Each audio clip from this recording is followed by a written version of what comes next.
και αυτό από μία διαφορετική σκοπιά, τη σκοπιά της ριζοσπαστικής γεωγραφίας.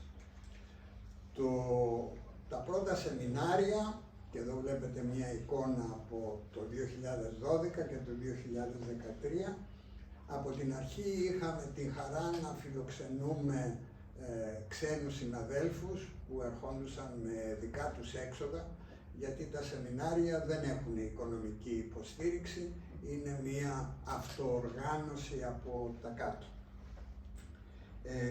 Όμως δεν μπορούσαν να συνεχίσουν συνέχεια, είχαμε κάποιες διακοπές. Το 2019, λόγω του κορονοϊού, τα είχαμε κάνει 100% διαδικτυακά. Όμως τώρα τα κάνουμε με φυσική παρουσία και αρκετοί φίλοι και φίλες που δεν είναι στην Αθήνα μας έχουν ρωτήσει γιατί δεν το κάνουμε live streaming ή διαδικτυακό. Και εδώ ο λόγος είναι ότι θέλουμε να κρατήσουμε την ενσώματη παρουσία για να υπογραμμίσουμε τη σημασία της ανοιχτότητας του Δημόσιου Πανεπιστημίου σε παρόμοιες εκδηλώσεις. Τα σεμινάρια θα βιντεοσκοπούνται και έπειτα από 2-3 μέρες θα είναι διαθέσιμα στο διαδίκτυο. Το φετινό πρόγραμμα, όπως και τα προηγούμενα, είχαν μία σχέση με την συγκυρία. Εδώ βλέπετε το site που έχουμε φτιάξει, τα τετράδια ριζοσπαστικής γεωγραφίας, από τα οποία μπορείτε να βρείτε χρήσιμες πληροφορίες. Θα είναι το πρόγραμμα όπως και προηγούμενες παρουσιάσεις. Υπάρχει μια σχετική βιβλιογραφία και ένα βιβλίο, ηλεκτρονικό βιβλίο με επιμέλεια άρθρων που έχει φροντίσει ο Γιώργος Αφελεγράκης και ο Θάνος Αδρίτσος. Έλεγα λοιπόν πριν ότι θα δούμε την κλιματική κρίση από μια διαφορετική σκοπιά. Τόσο από την ανθρώπινη γεωγραφία όσο και από την φυσική γεωγραφία, γιατί και οι δύο έχουν εργαλεία τα οποία μπορούν να φωτίσουν με ένα διαφορετικό τρόπο και να γίνουν αντιληπτά παράμετροι και διαστάσεις που δεν συζητιούνται. Το πρόγραμμα, όπως είδατε, είναι διαθέσιμο στην ιστοσελίδα και από εκεί και έπειτα θα συνεχίσουμε με μία σειρά παρουσιάσεων κάθε Παρασκευή. Η επόμενη Παρασκευή είναι η επόμενη και μετά την επόμενη Παρασκευή θα είναι κάθε δεύτερη Παρασκευή. Θα διακόψουμε για το Πάσχα και η τελευταία διάλεξη που έχουμε προγραμματίσει είναι για τις 7 Ιουνίου με τον συνάδελφο καθηγητή David Harvey, ο οποίος μας τιμά με την παρουσία του και τη βοήθεια όλα αυτά τα χρόνια. Χρησιμοποιούμε λοιπόν την κλιματική κρίση σαν ένα, θα έλεγα, μεγενθητικό φακό για να δούμε το πώς η διάσταση του χώρου και η γεωγραφία, ενώ έχει τόση μεγάλη σημασία για να καταλάβουμε και την δημιουργία αλλά και κυρίως τις αρνητικές επιπτώσεις στην κλιματική κρίση, πώς λοιπόν η γεωγραφία και ο χώρος, ενώ είναι τόσο σημαντικός, δεν συζητιέται ποτέ. Και βέβαια εδώ είναι ο χώρος με όλες τις διαστάσεις, φυσικές, ευκλήδιες, αντιληπτικές, ανθρώπινες, βιολογικές, οι τόποι δουλειάς, το σπίτι, το ίδιο μας το σώμα, ο διεθνής χώρος, η πόλη, οι περιφέρειες, όλα αυτά τα στοιχεία που συνθέτουν αυτό που βλέπουμε, αλλά και εκείνα που δεν βλέπουμε, αυτά που είναι κάτω από τη γη, αυτά που διαμορφώνονται στο διαδίκτυο, αυτά που συνήθως δημιουργούν αντιθέσεις, οι οποίες δύσκολα κατανοούνται.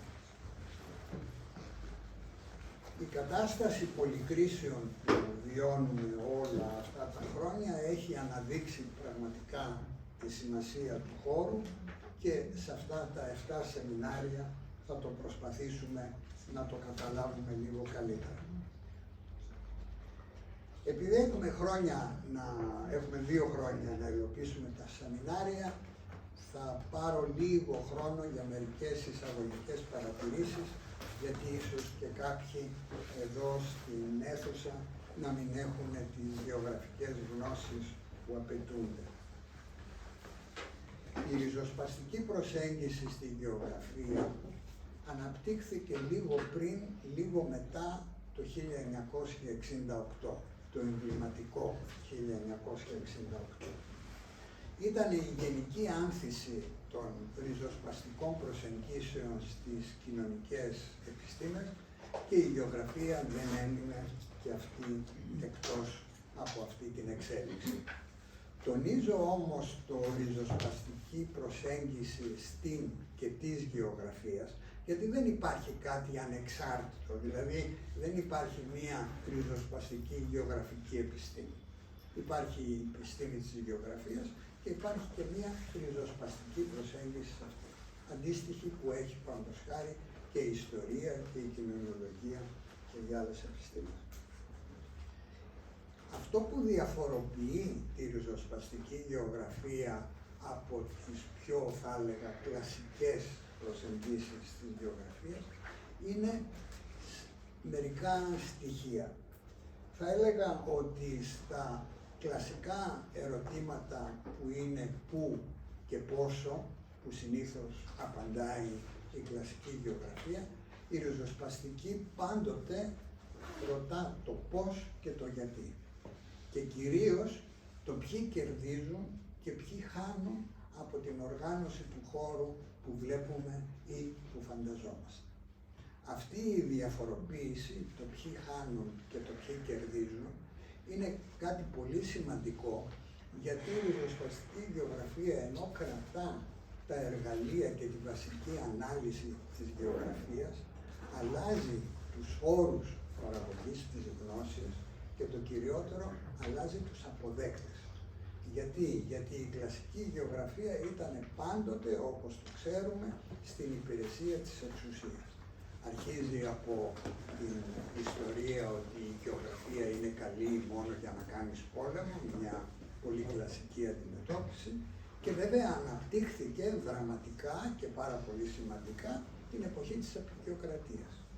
Ήταν οι ιμπεριαλιστικές δυνάμεις που είχαν ανάγκη τη γεωγραφία και δεν είναι τυχαίο ότι εκείνες οι χώρες έχουν και ανεπτυγμένες σχολές γεωγραφίας. Εμείς στην Ελλάδα θεωρούμε τη γεωγραφία ίσως το πιο λιγότερο ενδιαφέρον μάθημα στα σχολικά χρόνια και είναι πολύ πρόσφατη, πάρα πολύ πρόσφατη. Σχεδόν 30 χρόνια είναι που λειτουργεί το πρώτο τμήμα γεωγραφίας στο Πανεπιστήμιο του Οδείου. Μόνο 30 χρόνια υπάρχει εκπαίδευση γεωγραφική στην Ελλάδα.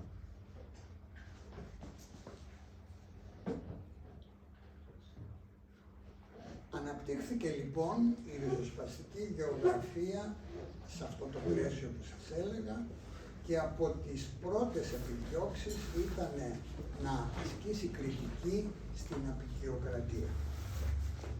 Ήταν μία προσπάθεια πάρα πολύ έντονη, η οποία βοήθησε ιδιαίτερα να ξεφύγουν οι γεωγράφοι από τα πλαίσια εκείνης της μάθησης και εκείνης της γνώσης που παρήχε η γεωγραφία της απεικιοκρατίας και να δοθούν προσεγγίσεις που ήταν εκείνη την εποχή λιγότερο γνωστές.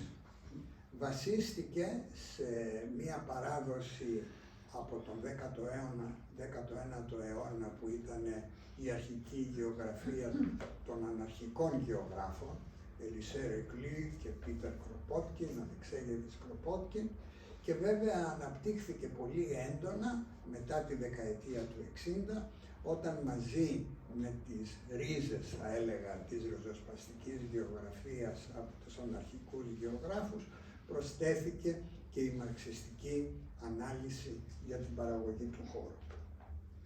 Κάνοντας λοιπόν ένα άλμα και φτάνοντας λίγο στο εμβληματικό 1968, έχω εντοπίσει εδώ 8 επιρροές, θα έλεγα, οι οποίες έχουν βοηθήσει στην ανάπτυξη αυτής της νέας ριζοσπαστικής προσέγγισης. Η πρώτη είναι η πολιτική και η κοινωνική πολιτισμική συγκυρία της περίοδου, η οποία είχε ταράξει τα νερά σε πολλαπλά επίπεδα. Το δεύτερο ήταν η αντίδραση των νεαρών γεωγράφων απέναντι στην κατεστημένη επιστήμη. Εκείνη την εποχή οι νέοι σαν και εσάς δεν άκουγαν, δεν τους άρεσαν αυτά που διδάσκονται στα πανεπιστήμια. Το τρίτο ήταν η επαναανακάλυψη των αναρχικών γεωγράφων Ελισέ Ρεκλή και Κροπότκιν. Το τέταρτο ήταν ένας πυρήνας πολύ σημαντικής παραγωγής εναλλακτικής γνώσης για το χώρο που ήταν στο Παρίσι γύρω από τον Μαρί Λεφέβ, τους καταστασιακούς, αλλά βέβαια και η μεγάλη σοβαρή παράδοση της σχολής των Ανάλ στην ιστορία. Το πέμπτο είναι η κριτική της οικονομικής ανάπτυξης και της υπανάπτυξης που ήρθε κυρίως από διανοητές από το Παγκόσμιο Νότο, κυρίως Λατινική Αμερική και Αφρική. Το φεμινιστικό κίνημα, το οποίο έθεσε σε εντελώς διαφορετική βάση το πρόβλημα της οργάνωσης του χώρου και εκεί αναζητούσε τις έμφυλες διαστάσεις στην παραγωγή του προβλήματος. Τα κοινωνικά κινήματα υπεράσπισης των δημόσιων χώρων, αλλά και αναζήτησης των κοινωνικών διαστάσεων στην παραγωγή του χώρου. Και τέλος, αλλά όχι λιγότερο σημαντικό, ήταν εκείνη την περίοδο που ξεφύτρωσαν δεκάδες νέα περιοδικά, κυκλοφόρησαν καινούργια βιβλία και έτσι υπήρχε μια μαζική διάδοση των ιδεών. Να περάσουμε τώρα λίγο στην ριζοσπαστική προσέγγιση της γεωγραφίας στην κλιματική κρίση. Αυτά ήταν έτσι λίγο εισαγωγικά για να δούμε πώς μπαίνει το πλαίσιο σε αυτή την κουβέντα μας. Στην αρχή μερικά δεδομένα. Το 2023, νομίζω δεν λέω κάτι καινούριο, ήταν το θερμότερο έτος που έχει βιώσει μέχρι τώρα ο πλανήτης και ήδη ο περασμένος Φεβρουάριος ήταν ο πιο θερμός Φεβρουάριος που έχει καταγραφεί στην Ευρώπη και στην Ελλάδα.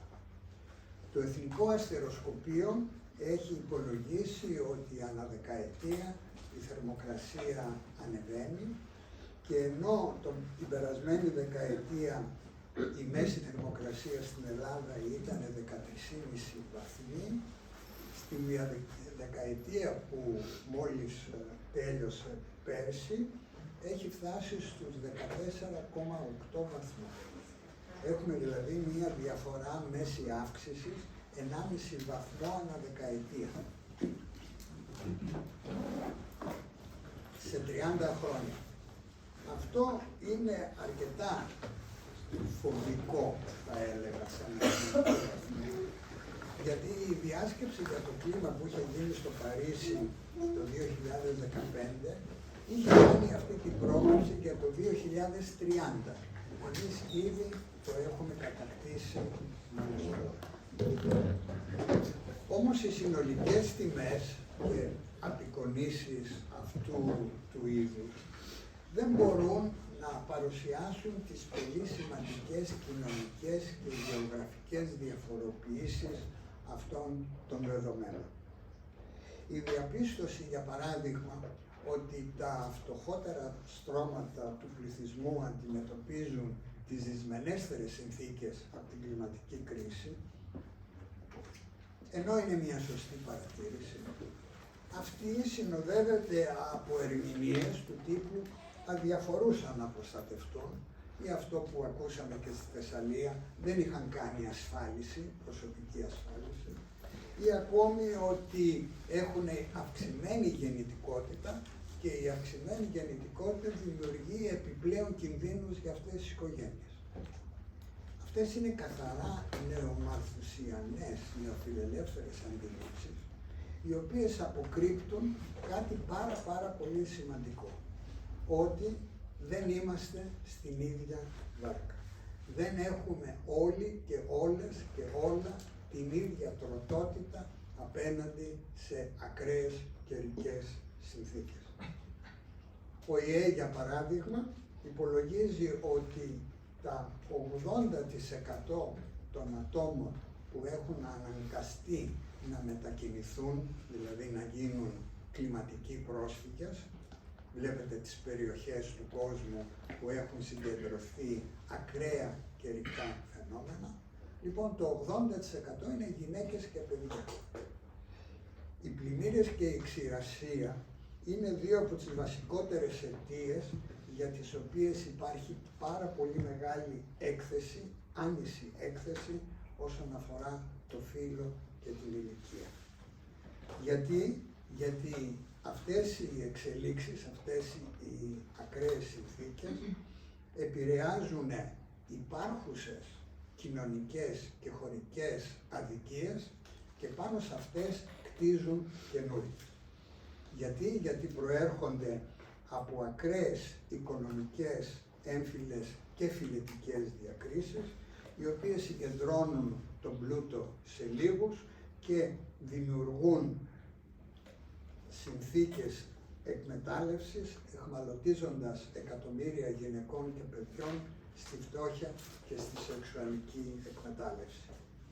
Και το δεύτερο, δημιουργούν τεράστιες κρίσεις φροντίδας, γιατί η λιτότητα και η κατάρρευση των δημοσίων υπηρεσιών αυξάνει την απλήρωτη, αδήλωτη εργασία των γυναικών με αυξημένο ψυχικό και υλικό κόστος. Αυτές λοιπόν οι αρχικές παρατηρήσεις, έτσι, τα δεδομένα θα έλεγα, μου επιτρέπουν να προδιορίσω με μία μικρή δόση ασάφειας βέβαια, τρεις θέσεις που διαφοροποιούν τη ριζοσπαστική γεωγραφία σε σχέση με τις άλλες προσεγγίσεις. Η πρώτη απορρίπτει την κυρίαρχη ιδεολογία ότι όλοι και όλες και όλα έχουν παντού την ίδια τροτότητα. Το σημείωσα και πριν.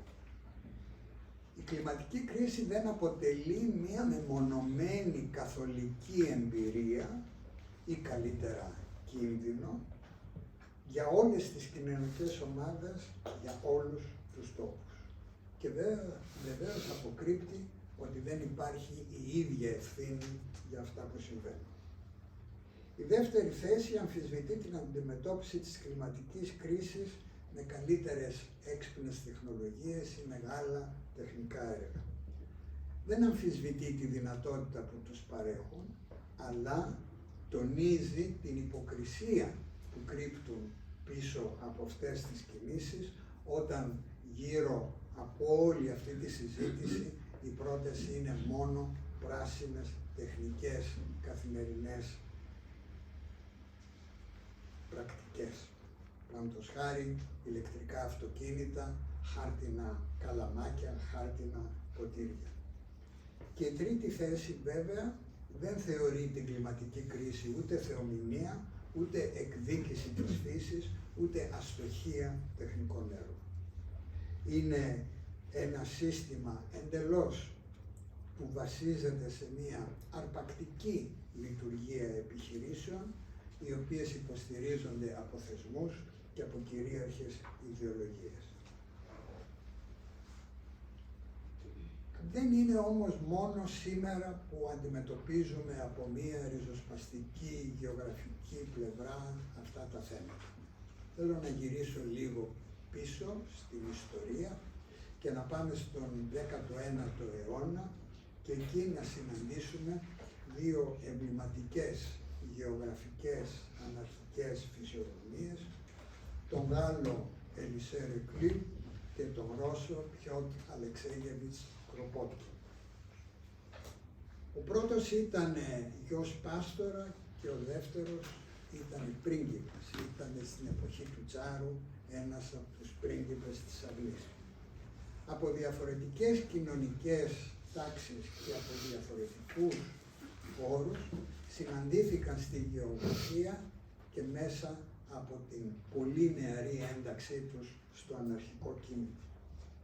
Όπως ήταν η παράδοση εκείνη την εποχή, τη γεωγραφία δεν την σπούδαζες μόνο στο πανεπιστήμιο, αυτή συνοδευόταν, η σπουδή δηλαδή, από μεγάλα ταξίδια σε μακρινές περιοχές διάρκειας μεγάλης πολλά χρόνια. Έτσι λοιπόν ταξίδεψαν πολλοί, ο Ελισέ Ρεκλού αρχικά στην Ιρλανδία, αργότερα στις νότιες πολιτείες των ΗΠΑ και στη Λατινική Αμερική, ο Κροπότκιν στις Σιβηρία, στις Στέπες, στη Μαντζουρία και αργότερα στην Γερμανία, την Ολλανδία και τη Σουηδία. Βέβαια τα ταξίδια δεν ήταν μόνο για εκπαιδευτικούς σκοπούς. Ένας από τους βασικούς λόγους ήταν ότι έπρεπε να ξεφύγουν από την αστυνομία που τους κυνηγούσε. Ο Ρεκλού ήταν από την αρχή ένας από τους πιο πολυγραφότατους γεωγράφους, αναγνωρισμένος από την Διεθνή Γεωγραφική Ένωση, το ίδιο και ο Κροπότκιν, και η Διεθνή Γεωγραφική Ένωση μεσολάβησε έτσι ώστε να απελευθερωθούν όταν τους είχαν πιάσει υποστηρίζοντας την Κομμούνα του Παρισιού. Στον τόμο «Ο άνθρωπος και η γη», «L'homme et la terre», ο Ρεκλού χρησιμοποιεί έναν αφορισμό. Γράφει λοιπόν: «Η ανθρωπότητα είναι η φύση που απέκτησε συνείδηση του εαυτού της». Ο αφορισμός εξηγεί, νομίζω, σε μεγάλο βαθμό τη διανοητική παράδοση της αναρχικής γεωγραφίας και του ενδιαφέροντος που υπάρχει για συνεργασιμότητα και κοινωνική δικαιοσύνη. Η μεγαλύτερη προσφορά ήταν η ανάπτυξη μιας πρώιμης, θα έλεγα, ριζοσπαστικής οικολογικής σκέψης, η οποία βασιζόταν σε δύο πολύ σημαντικούς κλάδους. Από τη μια πλευρά στη φυσική γεωγραφία και από την άλλη στην κοινωνική και πολιτική γεωγραφία των συγκεκριμένων τόπων. Ακριβώς αυτό δηλαδή που δεν έκαναν οι κλασικές γεωγραφικές σπουδές εκείνης της περίοδου. Αυτές οι απόψεις, πέρα από τη γεωγραφία, χαρακτηρίζουν γενικά, θα έλεγα, το αναρχικό κίνημα, ξεχάστηκαν για μια μεγάλη χρονική περίοδο, επανήλθαν όμως στη δεκαετία του 60 από πολλές εργασίες, θυμίζω δύο πολύ γνωστούς, τον Πολ Κούτμαν και τον Μάρεϊ Μπόξε. Αντίστοιχη εξέλιξη ήταν και οι θεωρίες και οι μελέτες που έκανε ο Πιότρ Αλεξέγεβιτς Κροπότκιν. Είχε όμως μια ιδιαιτερότητα εκείνος. Άρχισε από τη γεωλογία και οι πρώτες μεγάλες έρευνες ήταν για τους μεγάλους παγετώνες, οι οποίοι κατά τον Κροπότκιν επηρέασαν σημαντικά την μεγάλη κλιματική αλλαγή που βίωσε ο πλανήτης. Έκανε και επίσης μια άλλη πολύ σημαντική, όχι ανακάλυψη, θα έλεγα προσανατολισμό των σπουδών του, όπου μελετούσε την καταστροφή στην επιφάνεια της γης που είχαν οι αποικιοκρατικές επεμβάσεις. Και έγραψε κάτι πολύ συμπαθητικό, το βρήκα και σας το διαβάζω. Τα περισσότερα έθνη αντιμετωπίζουν το έδαφος που τους στρέφει με ασυλλόγιστη βία. Καταστρέφουν δάση, στερεύουν πηγές, αλλοιώνουν τις κήτες των ποταμών, αναπτύσσουν τις πόλεις χωρίς πράσινο και πρόβλεψη διατροφής των πληθυσμών, αλλάζοντας έτσι το κλίμα, το οποίο θα επιστρέψει εναντίον τους. Δεν ξέρω αν σας θυμίζουν διάφορα. Στο βιβλίο του για την αλληλοβοήθεια, ο Κροπότκιν ασκεί κριτική στις θεωρίες του Δαρβίνου και ήταν μία από τις πολύ σημαντικές προσφορές αυτές. Γιατί εκείνος είχε ανακαλύψει τη συμβίωση των ειδών στις έρευνες του και κυρίως από τις μελέτες που είχε κάνει από τις συνεργατικές βιομηχανίες, αγροτικού συνεταιρισμού και μικροεπαγγελματίες, είχε καταλήξει στην διάθεση και την οργάνωση, την κοινωνική της αλληλοβοήθειας. Και τελειώνει το βιβλίο του για την αλληλοβοήθεια ως εξής. Αυτά πρέπει να προσέξουμε. Τις εμπειρίες που μας έρχονται από τα ποτάμια, τις θάλασσες, τα εργοστάσια, τους αγρούς. Κάνε συνδυασμούς. Κάνε πράξη την αλληλοβοήθεια. Αυτό σίγουρα είναι το μέσο που θα δώσει στον καθένα την καλύτερη ασφάλεια, την καλύτερη σιγουριά για πρόοδο, σωματικά, πνευματικά, ηθικά και κυρίως κοινωνικά.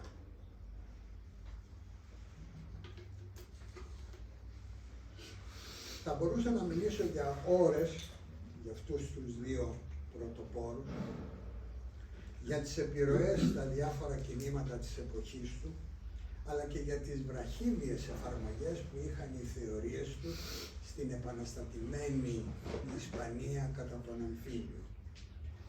Ακόμη για την ένταξή τους, όπως σας είχα πριν, στην κομμούνα του Παρισιού, όπου και οι δύο άλλαξαν και προσέθεσαν τα θέματα πόλης γύρω στη δουλειά τους.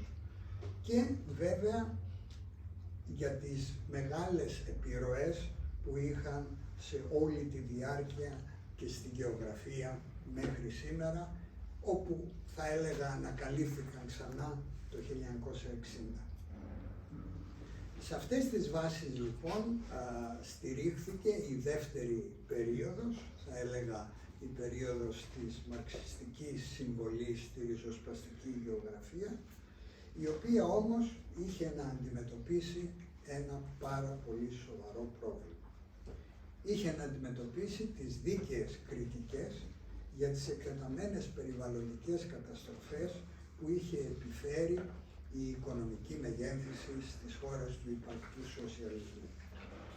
Η σταλινική εκδοχή διαστρέβλωσε στην πράξη τις αυθεντικές θεωρίες των Μάρξ και Έγγελς και οι καταστροφές της φύσης που είχαν γίνει τότε δεν είναι κάτι που μπορεί να ξεχαστεί. Βέβαια, στο ίδιο το έργο του Μάρξ δεν θα βρούμε μία συστηματική θεωρία για τη φύση, όπως για παράδειγμα στους αναρχικούς γεωγράφους. Ωστόσο, σε όλα του τα γραπτά γίνεται φανερό ότι η φύση ξέχωρα από την κοινωνία δεν κάνει γι' αυτόν νόημα. Δεν θεωρεί τη φύση ως εξωτερική σε σχέση με την κοινωνία, αλλά ως αποτέλεσμα του μεταβολισμού φύση-κοινωνία μέσα από την ανθρώπινη εργασία. Από αυτές τις σχέσεις προκύπτει μία σημαντική συμβολή που είναι η έννοια της δεύτερης φύσης. Είναι η φύση που προέρχεται από την επέμβαση του ανθρώπου στο φυσικό περιβάλλον, κάτι που αναπτύσσει αρκετά εκτεταμένα στο πρώτο και στο τρίτο τόμο του κεφαλαίου.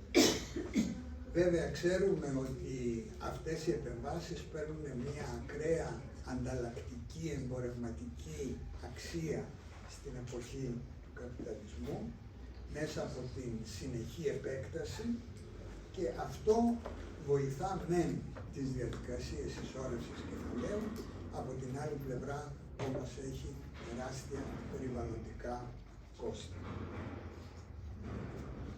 Αυτή η δεύτερη φύση που τότε υποτίθεται ήταν κάτι ας πούμε καινοτόμο θα έλεγα για την εποχή του, σήμερα είναι κάτι που είναι εντελώς τετριμένο.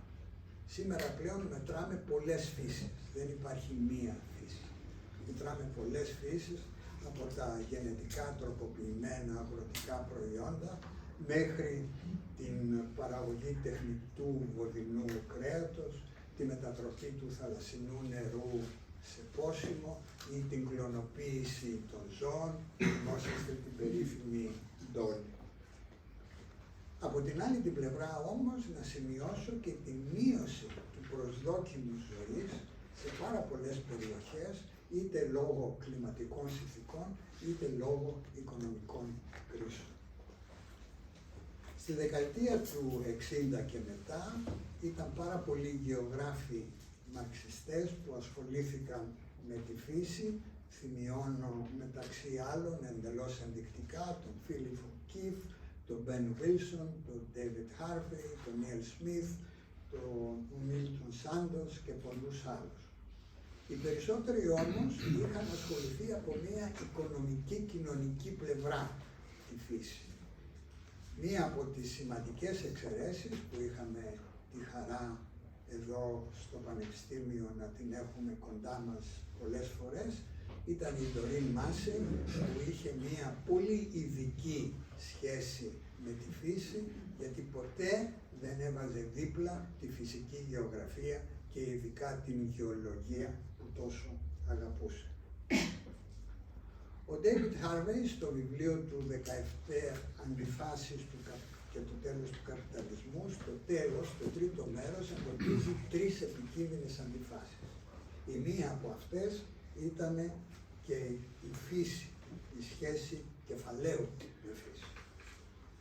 Για αυτή την σχέση κεφαλαίου με φύση, και όπως και στα προηγούμενα βιβλία του, οι πολιτικοί οικολόγοι και πολλοί ερευνητές έχουν ασκήσει έντονη κριτική για τον δομισμό και την μονομερή έμφαση που δίνει στην εξωτερική σχέση κεφαλαίου με φύση.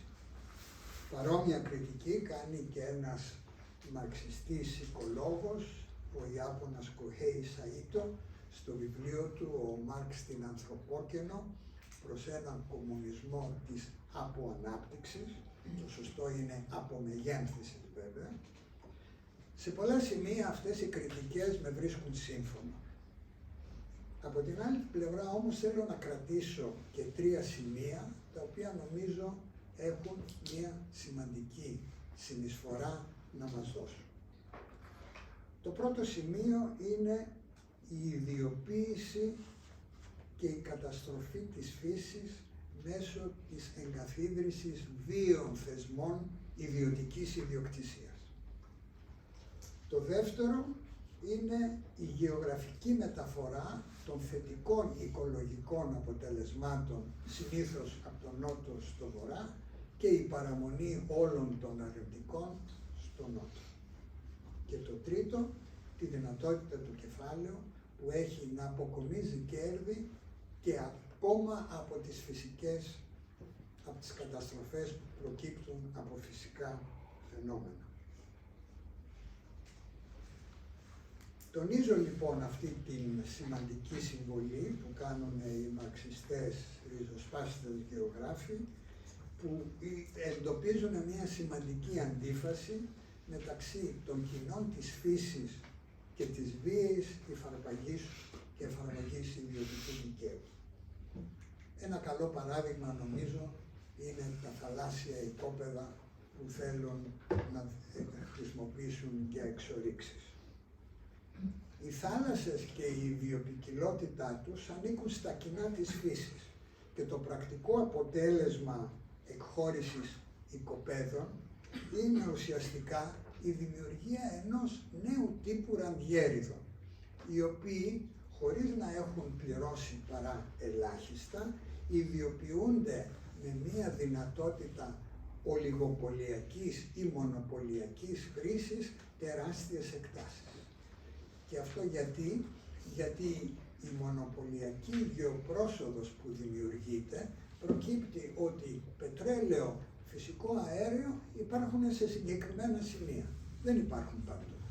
Αυτό δημιουργεί μια περίεργη σχέση και αυτές ουσιαστικά οι μεγάλες πετρελαιακές εταιρείες δεν είναι τίποτα άλλο από μια βίαιη υφαρπαγή γης, στην συγκεκριμένη περίπτωση θάλασσας και του ορυκτού πλούτου που κρύβεται κάτω από αυτή, και βέβαια με ελάχιστο κόστος, πάντοτε με την υποστήριξη των κρατών και βέβαια αν χρειαστεί και κάτω από μιλιταριστικές επεμβάσεις. Αντέχετε λίγο ακόμα ή σας έχω κουράσει πάρα πολύ? Θέλω τώρα να αναφερθώ, και δεν το κάνω τυχαία, σε 3 εμβληματικές φυσιογνωμίες της αριστεράς που έχουν άμεση σχέση με αυτά που συζητάμε. Αρχίζω με τη Ρόζα Λούξεμμπουργκ. Η Ρόζα Λούξεμμπουργκ σε ένα γράμμα από τη φυλακή προς την φίλη της Σόνιτσια, ήταν η σύντροφος του Καρλ Λίμπρεχτ, το 1917 έγραφε, ειδικά αφιερωμένος στους συναδέλφους μου γεωλόγους. Η αφιέρωση, όχι το γράμμα.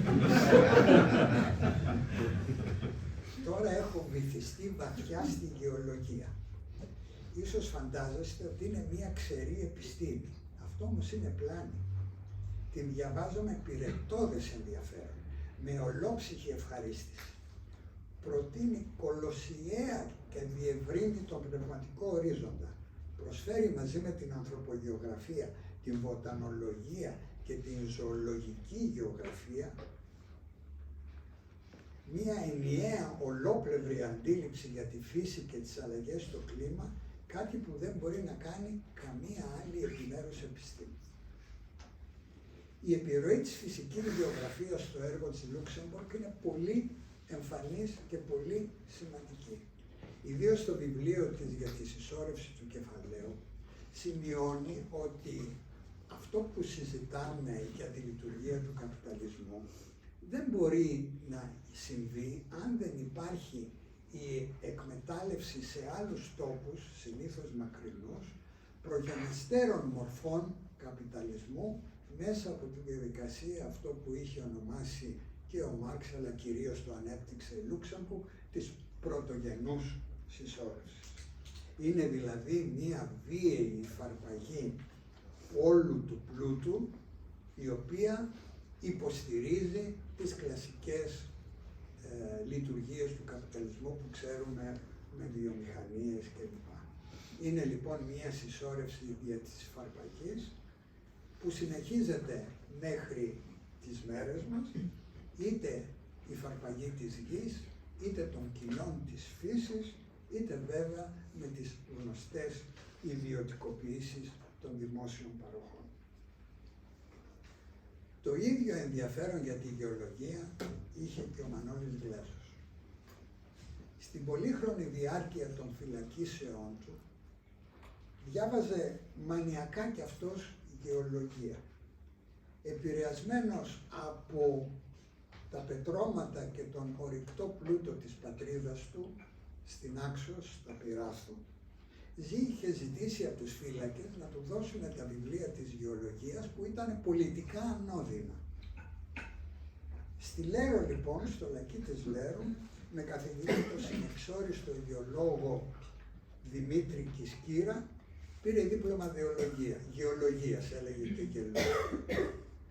Αργότερα, μαζί με τις άλλες πολυπίκυλες πολιτικές του δράσεις, όταν έγινε κοινοτάρχης στα Πυράθου, μαζί με τους εντοπίτες, μπόρεσαν να ξαναφτιάξουν μικρά φράγματα στις μικρές χαράδρες του χωριού, να φτιάξουν τις πεζούλες που είχαν καταρρεύσει, όλα αυτά στοιχεία για να μπορέσει να μαζευτεί το νερό της βροχής, να κρατηθεί, να μπορέσουν να καλλιεργηθούν ξανά οι πεζούλες και να βγει νερό στις ροοκρίνες του χωριού.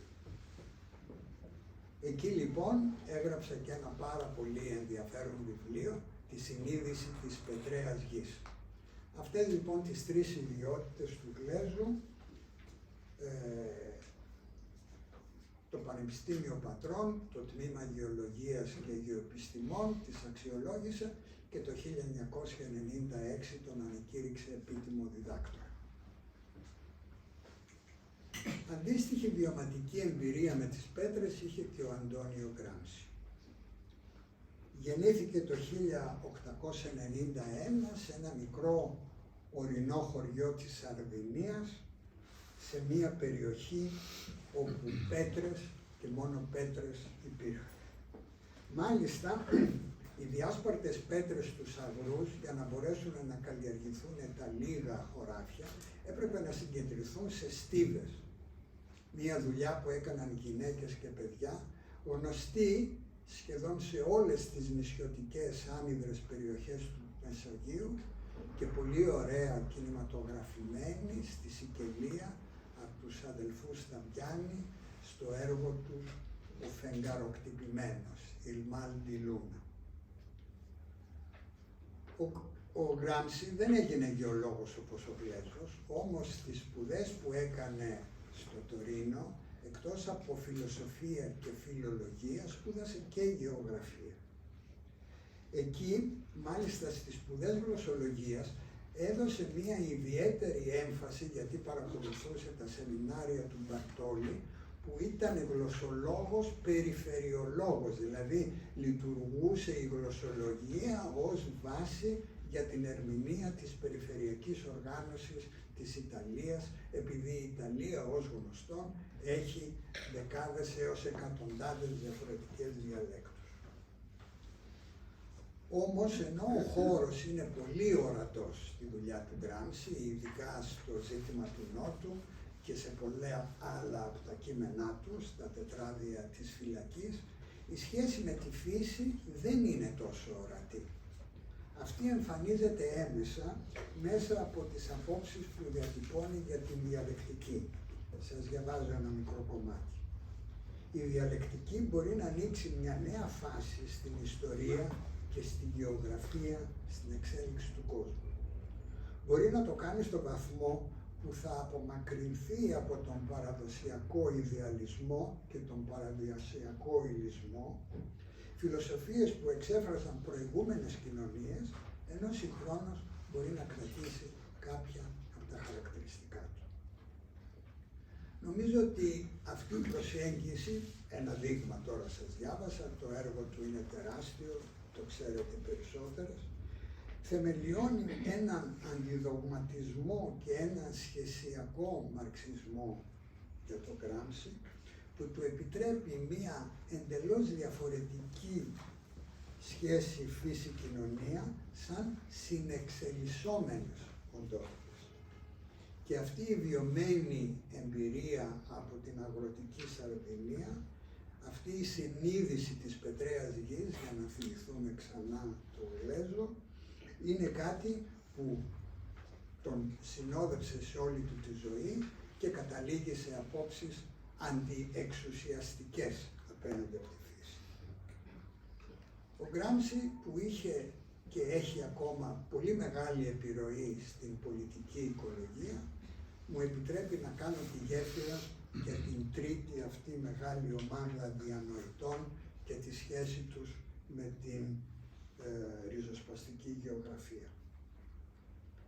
Στην πολιτική οικολογία, ιδίως μετά το 1980, είναι ιδιαίτερα ανεπτυγμένη η γεωγραφική διάσταση, ανεξάρτητα αν αυτή δηλώνεται ή δεν δηλώνεται ρητά. Είναι ένα μόνιμο, μια μόνιμη αγωνία που έχω όταν συζητώ με φίλους πολιτικούς οικολόγους και μου μιλάνε πάντοτε για τη βιολογία, για εκείνα και τα άλλα, και τους λέω, ρε παιδιά, ο χώρος πού είναι? Α, ναι, είναι και αυτό πάντοτε. Δηλώνει λοιπόν την παρουσία της, η διάσταση του χώρου, με πολλούς τρόπους. Ένα γνωστό παράδειγμα είναι η άνηση χωρική κατανομή των κερδών και των αρνητικών επιπτώσεων από την εκμετάλλευση των φυσικών πόρων. Για παράδειγμα, ένα ηλεκτρικό αυτοκίνητο, νομίζω το ξέρετε και όλες αυτό το παράδειγμα, διαφημίζεται για λύση για την αποφυγή των ορυκτών καυσίμων. Το ξέρουμε όλοι. Όμως ένα ηλεκτρικό αυτοκίνητο χρειάζεται 6 φορές περισσότερες σπάνιες ύλες από ένα συμβατικό. Κυρίως χαλκό, γραφίτι, κοβάλτιο, νικέλιο και λίθιο. Εντελώς απαραίτητο το λίθιο για τις μπαταρίες. Όμως αυτές οι σπάνιες ύλες, το λίθιο εν προκειμένου, εξάγονται από πολύ λίγες περιοχές του Παγκόσμιου Νότου. Εδώ είναι το τρίγωνο του λιθίου, Χιλή, Αργεντινή και Βολιβία. Οι επιπτώσεις εκεί είναι δραματικές, με την υπερεκμετάλλευση λιμνών που έχουν υφάλμηνα νερά, γιατί εκεί γίνονται οι εξορίξεις, την υφαλμήρωση των γειτονικών περιοχών που καταστρέφουν τις καλλιέργειες και τελικά την εκδίωξη των γηγενών πληθυσμών. Η πολιτική οικολογία αποκρύπτει επίσης την υποκρισία του στόχου για περιορισμό του διοξιδίου του άνθρακα ως βασικού υπεύθυνου για την κλιματική κρίση. Και αυτό γιατί οι επιχειρήσεις στον παγκόσμιο φορά συνεχίζουν ανερυθρίαστα την εξόρυξη ορυκτών καυσίμων. Τα τεράστια τάνκερ και τα πλοία που φέρνουν εμπορευματολόγια και διασχίζουν τους ωκεανούς και είναι μαζούτ. Και όλα τα αεροπλάνα που ταξιδεύουμε και είναι κυροζίνη. Αυτοί οι τρεις μέγα ρυπαντές δεν λαμβάνονται υπόψη. Παρόλα αυτά, αυτοί οι τρεις διοχετεύουν διοξίδιο του άνθρακα στην ατμόσφαιρα από όλα τα συμβατικά αυτοκίνητα του πλανήτη όλα μαζί.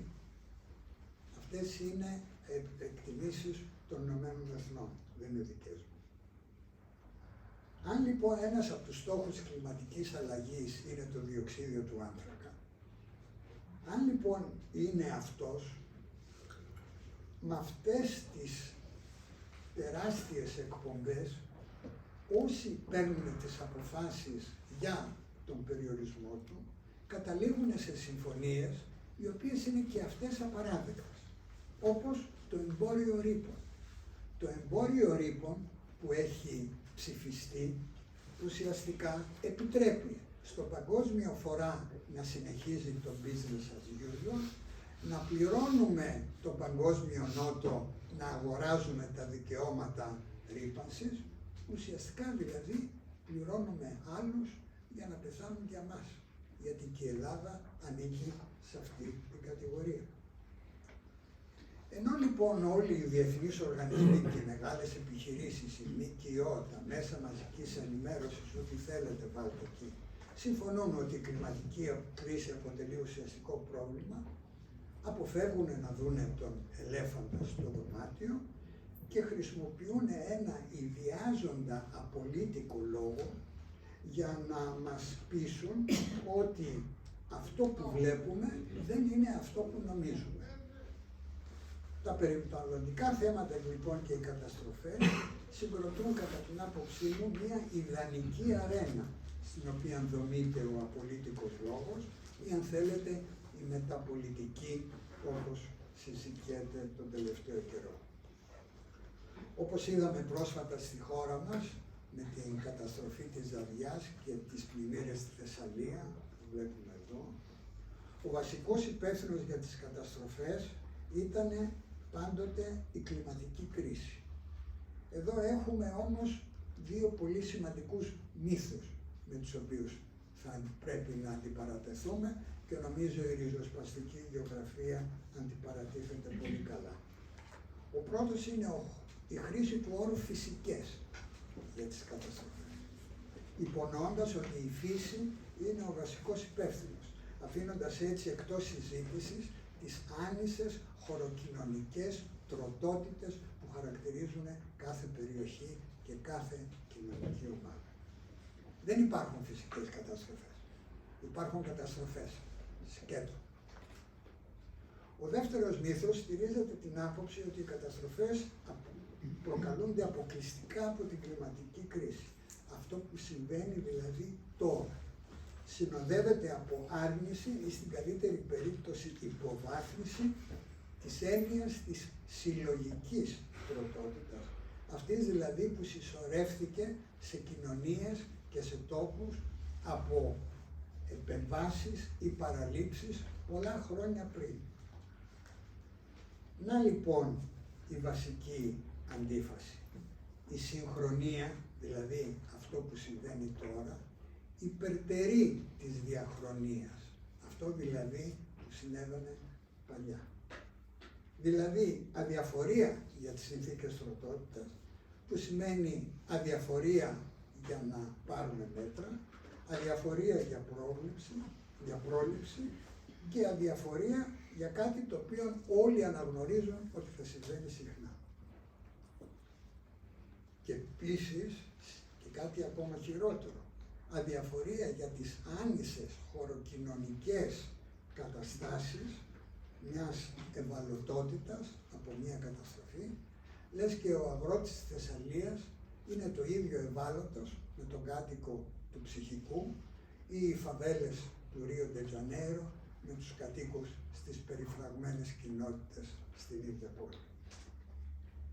Ενώ λοιπόν οι κυβερνήσεις και η αστική τάξη τροφοδοτεί μία δυστοπία παγκόσμιας καταστροφής διαστάσεων αποκάλυψης, ανοίγω μια παρένθεση, από την οποία ελπίζουν ότι θα ξεφύγουν, θυμόσαστε εκείνο το ωραίο έργο «Μην κοιτάς ψηλά», θα μπουν σε ένα διαστημόπλιο. Αυτή είναι η άποψη, νομίζω. Στη Θεσσαλία και στις άλλες περιοχές του πλανήτη αυτή η καταστροφή έχει γίνει τώρα, συμβαίνει, υπάρχει.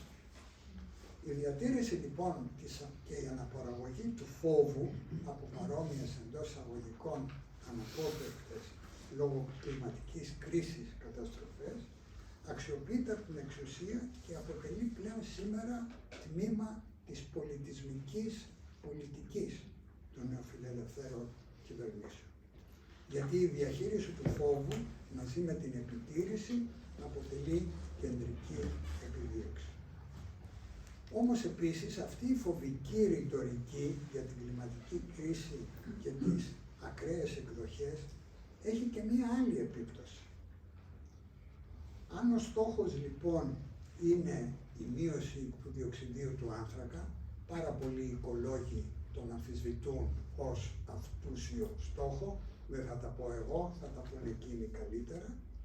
Αν λοιπόν ο στόχος είναι η μείωση του διοξιδίου του άνθρακα και χρησιμοποιείται όμως από τις κυρίαρχες τάξεις για να χτυπήσουν τις κοινωνικές κατακτήσεις και το εργατικό κίνημα με επιλεκτικό κλείσιμο εργοστασίων που ρηπαίνουν ή μετακίνηση της βιομηχανίας αλλού, ενώ οι μέγαροι παντές, όπως είδαμε, και οι συμφωνίες που κάνουν συνεχίζουν κανονικά τη λειτουργία τους.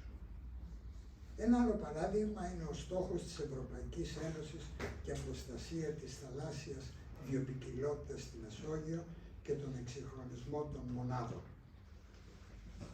Αυτό δημιούργησε μία καταστροφή σε χιλιάδες παραδοσιακά ξύλινα σκάφη παράκτειας αλληλείας, η οποία οδήγησε στην έξοδο χιλιάδων ψαράδων, ενώ βέβαια άφησαν ενόχλητες τις μεγάλες μηχανότρατες και τα ξένα πληρώματα, ελληνικές και ξένες, που προξενούν πολλαπλάσια προβλήματα στο βυθό και στα αλλιεύματα.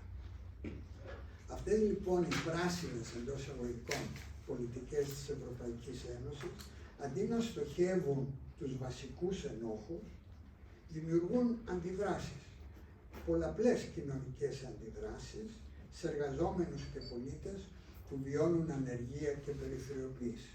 Και όταν όλες αυτές οι πολιτικές δυνάμεις που υποστηρίζουν αυτά τα έργα μπαίνουν ως τμήματα και λογίζονται ως τμήματα του συστήματος, τότε ανοίγει ο δρόμος για την ακροδεξιά. Και για να ολοκληρώσω, η προσέγγιση της κλιματικής κρίσης από τη σκοπιά της ριζοσπαστικής γεωγραφίας υπογραμμίζει την άρνηση των κυρίαρχων πολιτικών δυνάμεων να ασχοληθούν σοβαρά με αυτή. Να αλλάξουν δηλαδή τις χωροκοινωνικές σταθερές της καθημερινής ζωής που την αναπαράγει, υποσχόμενη είτε μία ανέφικτη βιωσιμότητα ή μία αόριστη και εντελώς ανεπαρκή ανθεκτικότητα. Ή να το θέσω διαφορετικά. Είναι πιο εύκολο να φανταστούν το τέλος του κόσμου σε ένα κλιματικό Αρμαγεδόνα παρά να δούνε τον ελέφαντα στο δωμάτιο και να δουν με το μάτι που πρέπει και τον τρόπο που πρέπει τις καπιταλιστικές επιλογές που συνεχίζουν την καταστροφή του πλανήτη. Για πόσο καιρό αυτές οι δυνάμεις θα νομιμοποιούν την ύπαρξή τους παρά τα τεράστια θέματα ασφάλειας για τους πολίτες και μία ηγεμονία που συνεχώς κλονίζεται. Δυστυχώς, για όσο καιρό οι υποτελείς τάξεις και τα θέματα που τους απασχολούν δεν θα μπορούν να έχουν το δικό τους εναλλακτικό σχέδιο, τις δικές τους προτάσεις. Αυτό λοιπόν που χρειάζεται είναι γνώσεις και ελπίζουμε, έχουμε την πρόθεση τουλάχιστον, αυτά τα σεμινάρια ριζοσπαστικής γεωγραφίας να βοηθήσουν προς αυτή την κατεύθυνση. Η γνώση όμως ξέρουμε δεν αρκεί. Χρειάζεται οργάνωση και χρειάζονται κινητοποιήσεις για να αλλάξουν αυτά που θέλουμε να αλλάξουν. Ευχαριστώ πολύ.